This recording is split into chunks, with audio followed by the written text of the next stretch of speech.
Hola a todos, bienvenidos a un nuevo capítulo de Libros Independientes. El día de hoy comenzamos con un nuevo capítulo para este año 2025 con un tremendo invitado. Tenemos acá a nuestro lado a Dante Urbina y le damos la bienvenida. Quiero leer un poquito con respecto a su gran biografía.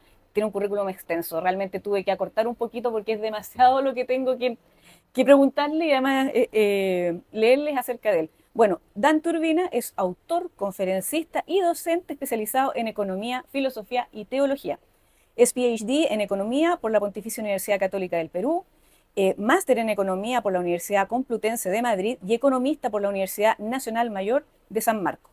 Es autor de varios libros: Economía para herejes, del 2015, Dios existe, 2016, ¿Cuál es la religión verdadera?, del 2018, La economía irracional, 2021, y ¿Cuál es la iglesia verdadera?, del 2023, ¿cierto? Si no me equivoco, entre otros.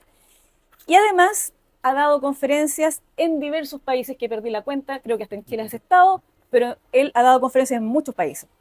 Y yo le contaba a Dante fuera de cámara, cuando recién nos estábamos conociendo y cuando yo le hablaba demasiado, debo admitirlo, pero bueno, ahí aproveché como de saber un poquito más de él porque me puse a revisar videos antiguos de Dante y primero que todo quiero darte la bienvenida. Gracias por darme este momento para compartir contigo, conversar un ratito y saber más acerca de ti.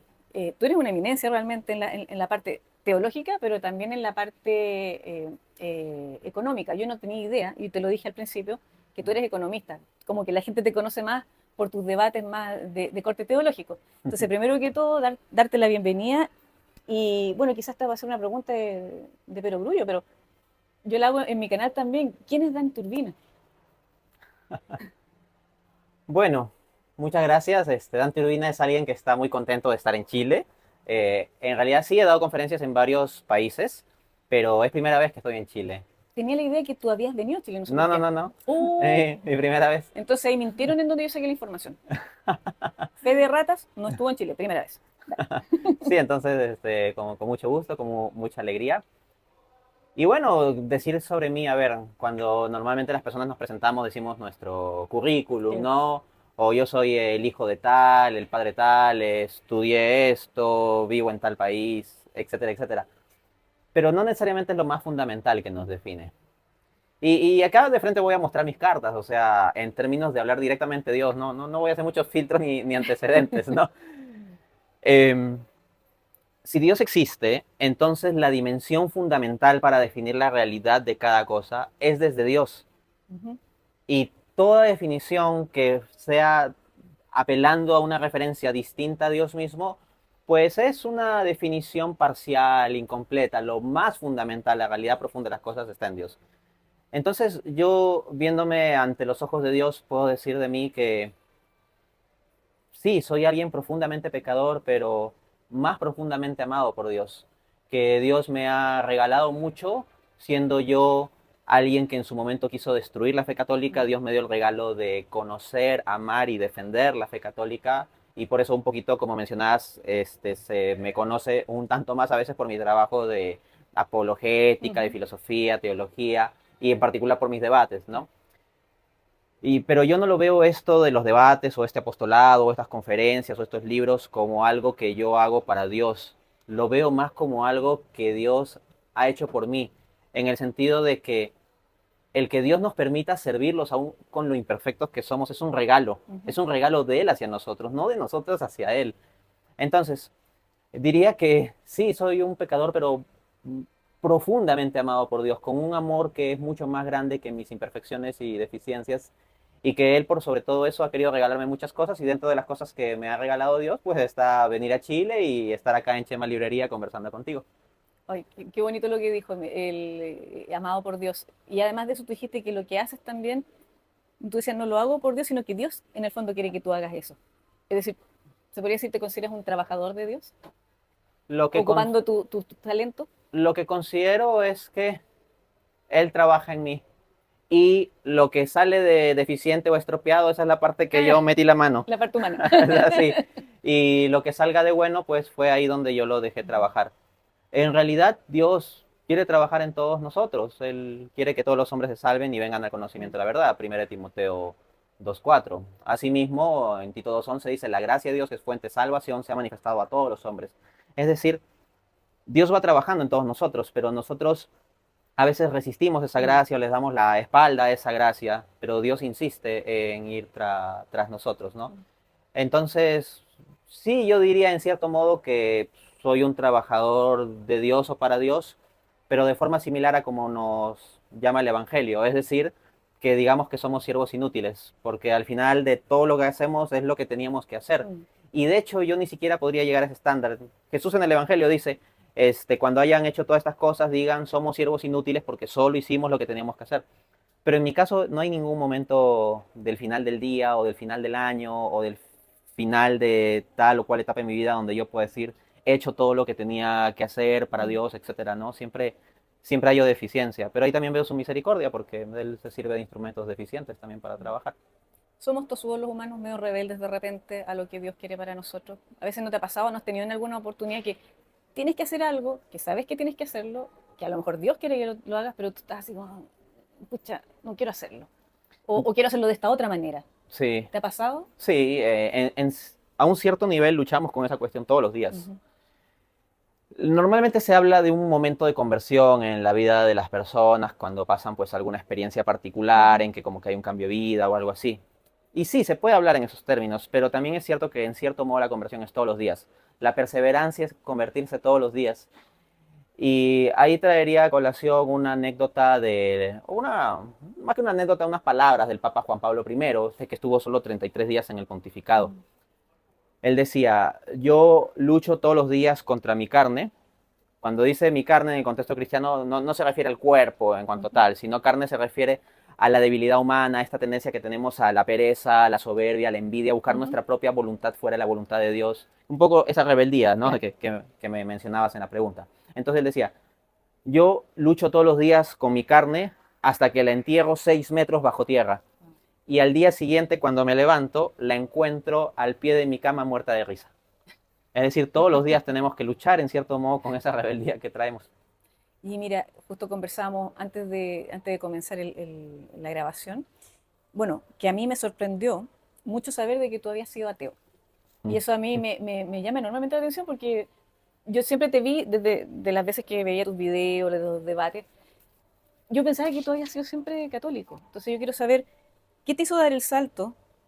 Y bueno, y has contado historias bien interesantes de tu ateísmo y lo que tú querías hacer. En el fondo te querías ir contra Dios, contra el catolicismo, especialmente contra el catolicismo, como que esa era tu finalidad, esa era como tu lucha para ir contra el catolicismo. Pero ¿en qué momento diste el salto desde el ateísmo al catolicismo? ¿Y por qué razón, aún cuando viniendo de una familia católica, como que no te impregnaste del catolicismo de tu familia?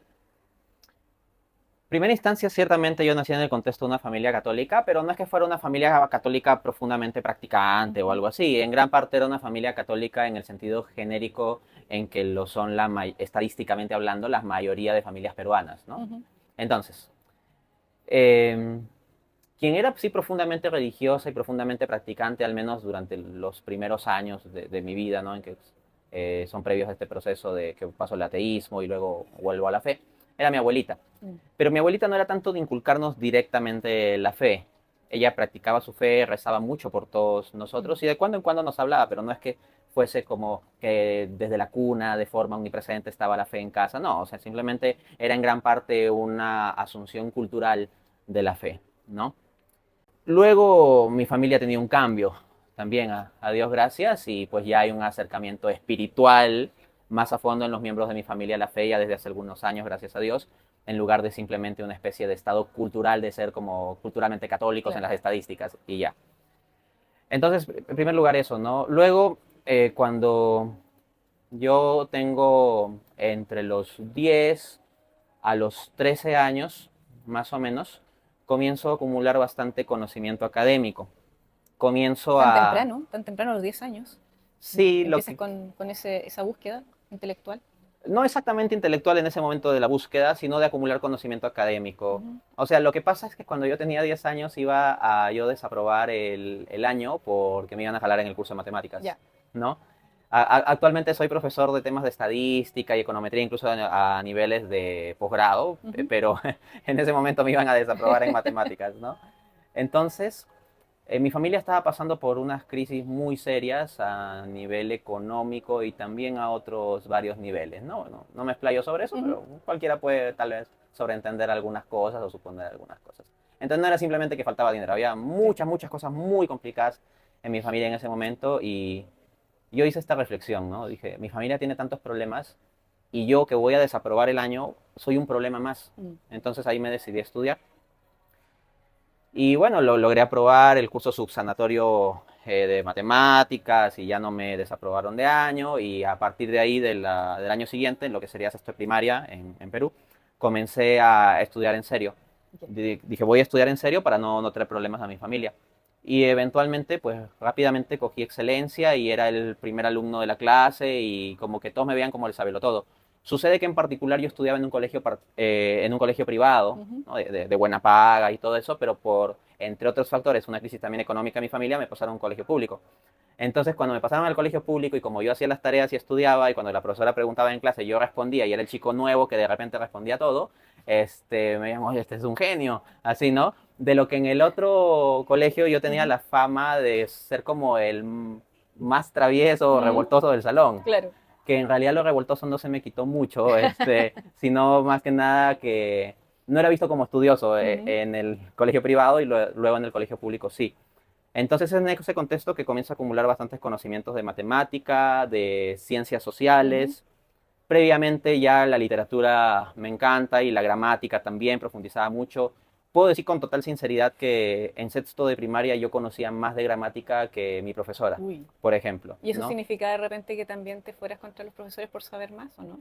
En su momento sí. Esta circunstancia desarrolla en mí una actitud de mucha soberbia, eventualmente. Y es en medio de esa soberbia, estoy hablando ya de segundo de secundaria, a los 13 años, cuando paso a tercero de secundaria, cuando tengo 14 años, no, yo era la soberbia con patas. Ah. Entonces, veía a todos los demás como cucarachas a ser pisados por mí simplemente, incluyendo a mis profesores. Mm. Y ha habido ocasiones en que he sido duro con algunos profesores míos, en particular recuerdo con pena y con vergüenza y pongo en Dios que Dios sepa compensar eso a una profesora con la cual yo fui muy duro. Ella en clase nos habló de forma muy desde el corazón, de su fe, así, y yo me burlé y a punta de objeciones y argumentos intelectuales como que la puse en una situación humillante frente a mis compañeros, ¿no? Entonces es esa soberbia gigante, la que me lleva a descartar a Dios, a final de cuentas, Mm. porque si Dios existe, Él es el centro de la realidad, Él es el absoluto, Él es lo máximo. Y si eso es así, no lo soy yo. Claro. Yo no soy el centro de la realidad, no soy el absoluto, no soy el máximo.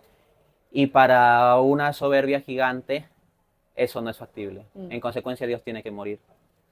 Y bueno, adicionalmente tenía que, de entre las visiones religiosas, la que más enfatizaba el valor de la humildad es la fe católica. Mm. Y por eso le cogí particularmente odio a la fe católica y eso me llevó a un proceso de querer destruir la fe católica, ponerme a investigar mucho de filosofía y teología para destruirla.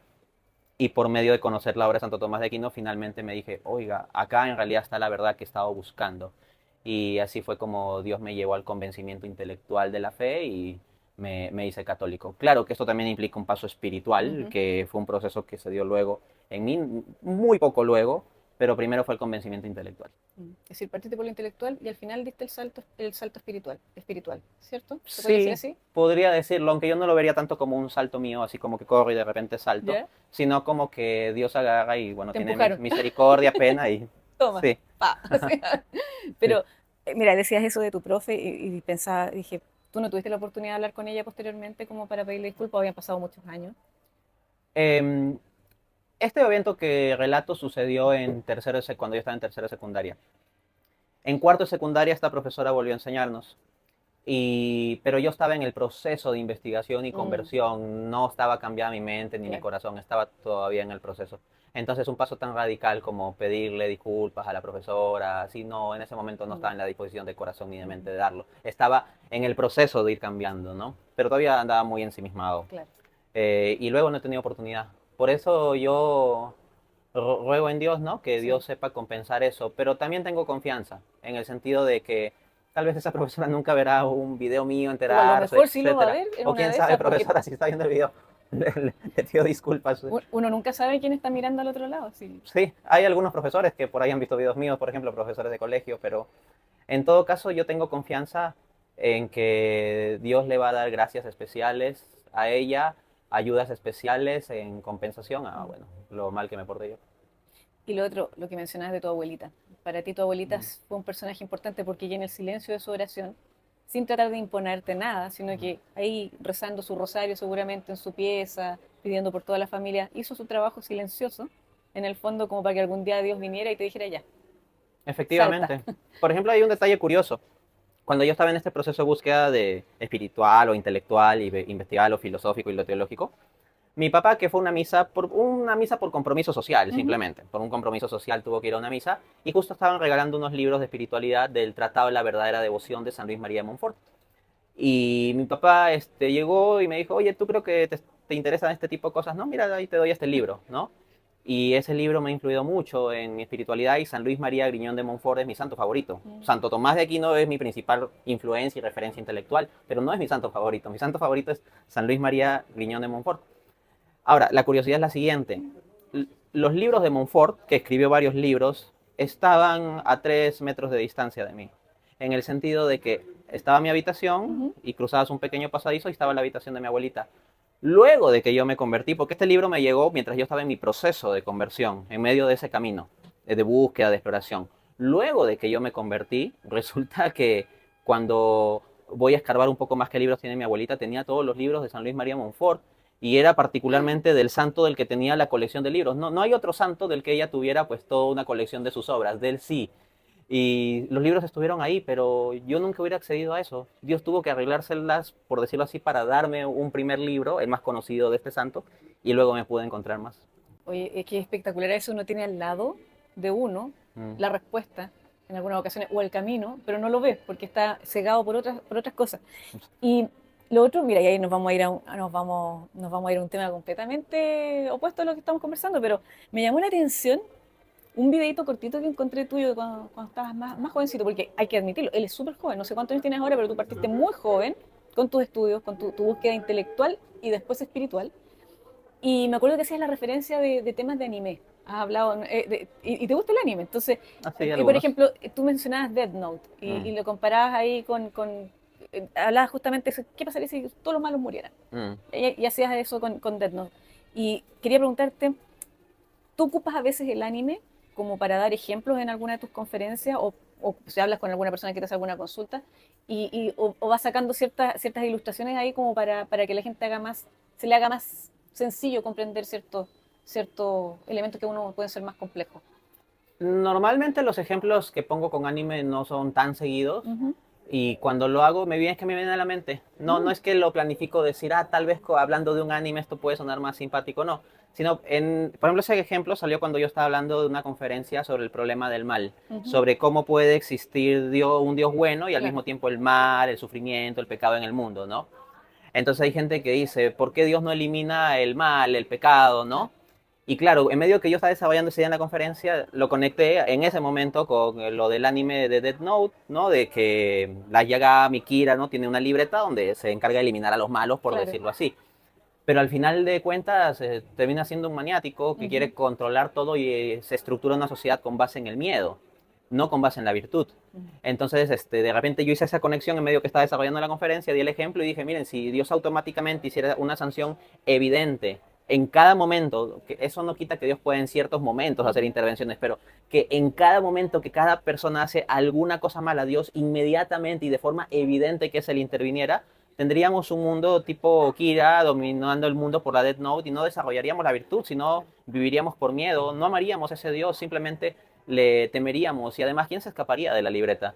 Porque Claro. para los estándares morales del protagonista de este anime de Death Note, la Yagami, pues lo que son cosas inmorales, pues son ciertos crímenes, ¿no? Particularmente tipificados como ilegales, actividad Ujú. criminal. Pero desde los ojos purísimos de Dios, o sea, muchas cosas que nosotros podemos ver como normal o como, no es para tanto, en realidad son pecados graves. Ujú. Entonces, si Dios se pusiera a jugar a la Death Note, mañana no amanece nadie, Cierto. ¿no? No, y ahí hablabas tú lo del miedo, porque Claro, el personaje ponía ahí el nombre, entonces la gente no es que cambiara y se convirtiera porque realmente quisiera hacerlo, sino que por temor. Entonces, Dios quiere en nosotros una real conversión y además de repente si hemos hecho algo malo, que hay un arrepentimiento real. En cambio ahí se ve obligado los personajes a tenemos miedo que no nos vayan a poner en la... Entonces, claro, porque de repente a mí me pasa, a mí uno pregunta por qué existe el mal, por qué de repente, porque algunos lo sacan siempre a colación y te dicen, pero mira estos tipos lo que hicieron a este bebé, o mira lo que hicieron, ¿dónde estaba Dios? Siempre dicen, ¿dónde estaba Dios?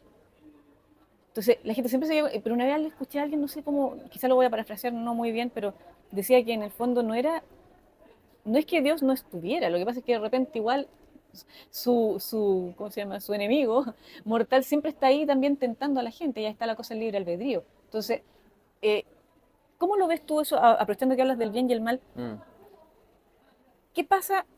Bueno, el demonio es una criatura, no tiene el nivel de un dios, de un dios o de Dios. Tú mismo lo mencionaste en un video, me acuerdo. ujú. Pero igual intenta creerse como que es Dios, pero no lo es, no lo alcanza, es criatura, es creado. Sería más como, se me fue el nombre en este momento, pero él no puede hacer algo como No lo es hizo Dios. omnipotente. No es omnipotente, no es omnipresente, ni omnisciente. Ujú.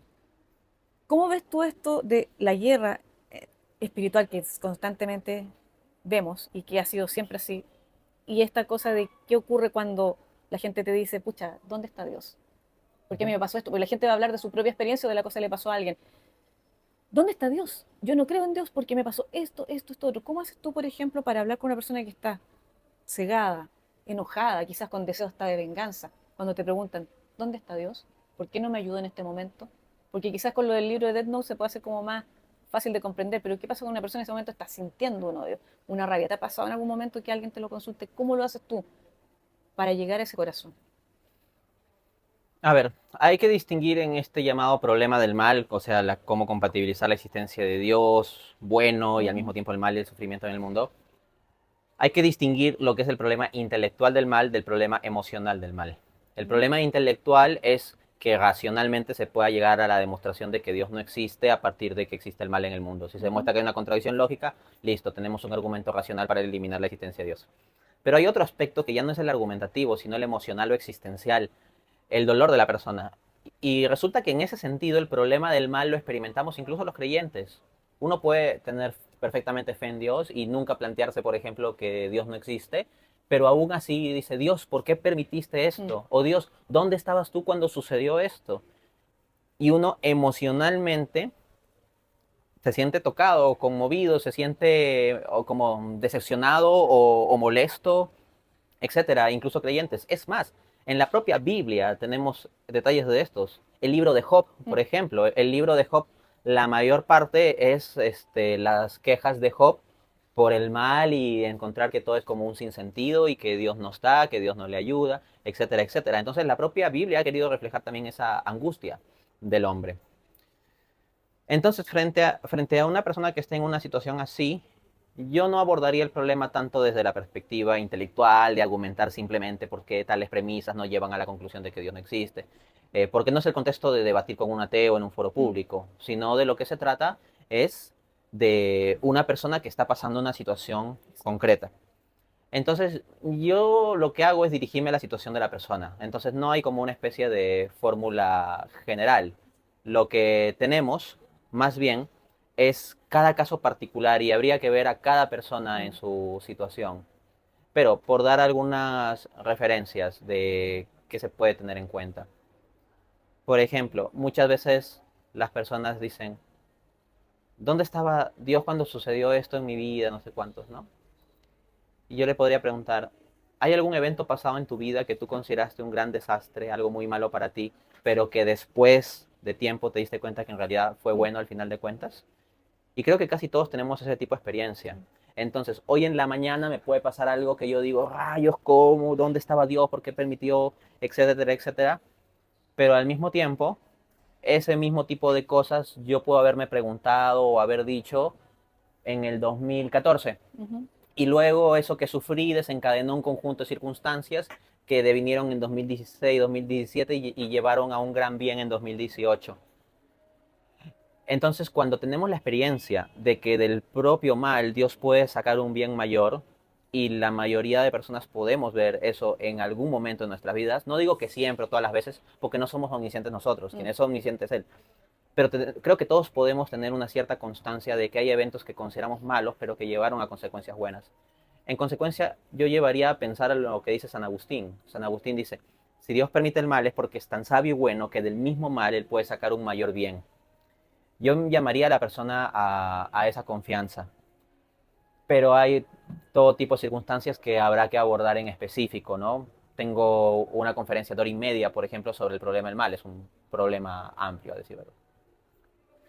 Mira, acá me llega una pregunta que decía, ahora que tú eres padre, em, con todo el conocimiento que tienes de Dios, eh, ¿cómo lo entregas eso tú a tus hijos? Porque habría sido muy diferente si hubieras sido ateo Mm, y ser padre, pero ahora tú ya estás hace mucho tiempo en el catolicismo, ¿cómo lo haces con tus hijos? Pues tú tienes tres hijos, ¿cierto? Sí. sí, tres. Em, Más que yo entregarle a Dios a mis hijos, creo que más fundamental es entregar mis hijos a Dios. Ay, qué lindo eso. Esa es una labor Me mucho encantó. más importante. Es decir, yo puedo hablarles a mis hijos de Dios, pero más necesario y crucial es que yo le hable a Dios de mis hijos. A lo que me refiero es a orar por mis hijos. Mm. Y no se trata simplemente de orar porque hay que tengan mucha salud y que si se golpeó el pie, por favor que se sane. Claro que uno puede pedir eso, pero a lo que voy es que la oración de muchos padres de familia, incluidos muchos padres de familia cristianos, se centran simplemente en que hay que esté bien alimentado, que consiga trabajo, que consiga una buena novia, que saque buena nota, que no desapruebe el examen, etcétera, pero no se pide por la Es- santidad de ellos, su la salvación salvación eterna. del alma. Exacto. Entonces, yo por mis hijos, particularmente cuando son más pequeños, así recién nacidos, que no veo bien qué características tienen todavía, cómo van a desarrollar, lo que yo pido es, Dios, haz que puedan desarrollar el propósito que tú quieres para Mm. ellos. También cuando veo los peligros que se ciernen a nivel espiritual en torno a ellos o los que se pueden dar a futuro, les pido a Dios Mm. que los proteja. Cuando veo ciertas cosas malas en mí mismo, en otros, en la sociedad, pido Dios, ayúdale para que él no sea atrapado por esto Mm. o dañado por lo otro o no haga aquello, etcétera. Pero sobre todo pedir por el bien espiritual y la salvación de ellos. Eso es más crucial. Aparte que en las circunstancias que estoy, mi hija mayor ahorita tiene casi 5 años. Ya. Entonces, ¿hay posibilidad de hablarles de Dios? Sí, pero no es tanto como si tuvieran más o menos ya el uso de razón de 7 años, Ujú. etcétera, ¿no? Así que a partir de que tengan 7 años yo podré hablarles mucho más. Ahora, pues, lo principal que puedo hacer es amarlos. Y hay algunas cosas que pueden ser pequeñas, pero a un nivel espiritual pueden ser más importantes. Por ejemplo, es muy visible el hecho de inculcarle la fe a los hijos hablándoles y diciéndoles esto, lo otro, y eso está bien. Pero yo escuchaba por ahí, por ejemplo, que la madre del padre Pío, Ujú. cuando comulgaba, después de comulgarlo, tenía el padre Pío en brazos bebito, y ahí pues luego de tener la hostia en su boca, soplaba sobre él. Oh, no sabía eso. Sí, ¿En serio? ajá. Entonces cuando yo tengo la ocasión de estar cerca de alguno de ellos justo luego de Ujú. comulgar, es algo que hago, por ejemplo. Bueno, quiero comentar de que tú has venido acá a Chile, primero que todo, para realizar una firma de todos tus libros que tienes acá en este momento que estamos presentando en este mesón. Y también vas a realizar el día sábado 15, ¿cierto? Una conferencia. Si nos pudieras hablar un poquitito, más o menos, sin spoilear nada, obviamente, pero de qué se va a tratar, como para que la gente esté al tanto y dónde va a ser también. Sí, la conferencia efectivamente va a ser el día sábado 15 de marzo. Es en el marco de un evento en que va a haber diversos ponentes y va a iniciar aproximadamente a las 2:30 de la tarde. Pero en el caso de la ponencia mía sería más o menos a partir de las 5 de la tarde. Ujú, La entrada es libre, las personas pueden ir directamente, ¿no? ujú. En mis redes sociales se puede tener el detalle, incluso con link de Google Maps para que puedan llegar, pero es relativamente cerca de acá, es en la zona de Ñuñoa, Santiago de Chile, Ya. ¿no? Entonces, eso. Los temas van a versar sobre economía, ¿no? Que es mi especialidad, mi profesión, la economía. Voy a hacer un análisis relacionado con el liberalismo, con el problema del consumismo en Ujú, la sociedad contemporánea, la manipulación de la subjetividad de las personas y tópicos relacionados. ujú. Mire, justo te quería hacer dos preguntas, porque ahora que hablaste acerca de la economía. Yo había visto un video tuyo en el que mencionabas algo de lo cual yo trataba de hacer check y dije no cumplo ninguno de estos puntos. Cuando tú hablabas de la economía y el catolicismo, es decir, cómo tiene que ser la economía de un católico, porque hay cosas que no, obviamente uno no debería hacer por la propia religión. Es decir, tú tienes que ser católico tanto dentro como fuera de tu casa. Y eso me parece interesante. Tú que, no te voy a decir que te explaye en eso, para eso la Ujú, gente podría ver el video que tiene Dante justamente en su canal, que lo buscan ahí como Dante Urbina, ¿sí? ujú. www.Dante Urbina, y encuentran ahí todos sus videos. Y bueno, tú tienes varias redes sociales en las cuales siempre vas compartiendo tu información. Pero, por ejemplo, un rasgo importante de todos esos puntos que tú hablabas dentro de ese video, eh, ¿cuál es la sugerencia para una persona que quiere ser un buen católico, seguir bien las normas, pero no estar haciendo algo malo al hacer cierto tipo de cosas económicas que a lo mejor no estarían un poquito reñidos de lo que es el catolicismo? ¿Cuál sería tu sugerencia? Simplemente tener más presente un principio que dice Jesús, si se quiere algo muy concreto y práctico. No hagas a otros lo que no quieres que te hagan a ti. Que en mi canal de YouTube hay una lista de reproducción que se llama Economía y Fe Cristiana y hay un montón de material con un montón de citas, ángulos, Ujú. argumentos, etcétera, etcétera. Pero en cierto modo, gran parte de eso en nuestra práctica económica individual se puede centrar en no hagas a otros lo que no quieres que te hagan a ti. Y múltiples de los lineamientos sobre ética económica que da en la iglesia se pueden deducir con base a eso. Pongo un ejemplo del propio Santo Tomás de Aquino. En la Suma Teológica, él se plantea la cuestión siguiente. ¿Es lícito vender algo a un precio por encima de su valor? Y entonces Santo Tomás en el contraesto dice, cita aquel pasaje de Mateo donde Jesús dice, no hagas a otros lo que Mm, no quieres que te hagan a ti. Entonces razona Santo Tomás, pero a ninguno de nosotros nos gustaría que nos vendan algo más caro de lo que es debido. En consecuencia, hacerlo es pecado. mm. Así lo pone. Y muchas veces nosotros no nos damos cuenta, en primer lugar, que hay una dimensión económica de pecado. Fray Nelson Medina, por ejemplo, que es Mm, un sacerdote sí, colombiano que yo sigo mucho, de hecho, buenísimo, lo tuve una vez en el canal. Mm. oh, qué genial. Fray Nelson es maravilloso, sí. Sí. Justo yo publicaba en mi Facebook, por ejemplo, el día de ayer que vi que se suscribió a mi canal, Fray Nelson.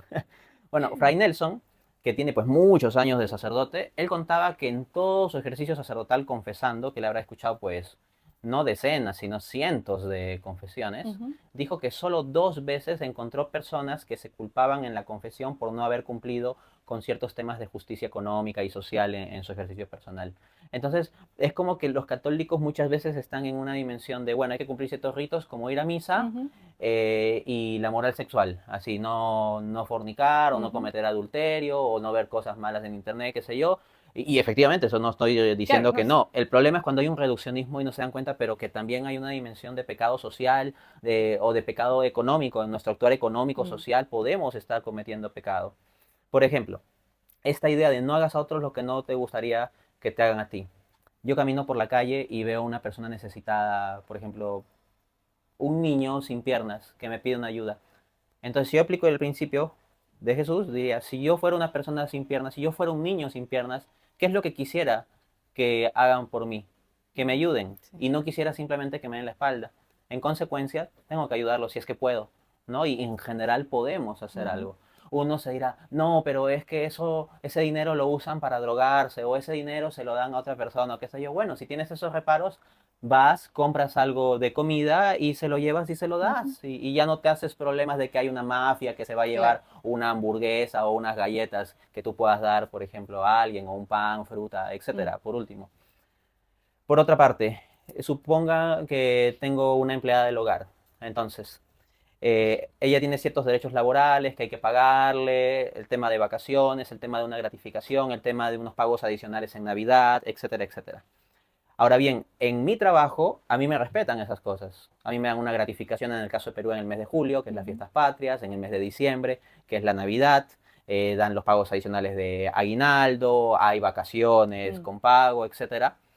A mí no me gustaría que no me cumplan esos derechos. exacto. Entonces, si yo tengo una persona trabajando a mi cargo, en unas circunstancias similares, como por ejemplo, supongamos una empleada del hogar, yo tendría que considerar en su pago esos elementos. Mm, Entonces, los que reniegan, por ejemplo, de que no le están dando bonificaciones adicionales o vacaciones en el trabajo en que están, pero al mismo tiempo no cumplen esos derechos para personas que tienen a su cargo o trabajadores que tienen a ujú. su cargo para el caso de los que tienen una empresa, un negocio, pues ahí hay una dimensión que evaluar ante Dios en conciencia. Por otra parte, supongamos voy al mercado a comprar verduras y yo digo, deme de estos tantos tomates y estas papas y me da un precio y yo le comienzo a Mm, regatear y luego regatear y sigo a ver hasta dónde puedo claro. presionar para que me lleve al mínimo precio. Pero ¿qué pasa si yo me pongo a la inversa? Y me digo, si yo fuera una vendedora de verduras, que tengo mis hijos, que tengo la época escolar en que tengo que comprar útiles y todo eso, me gustaría que los clientes constantemente me estén regateando así hasta el piso, ¿no? Obvio que no.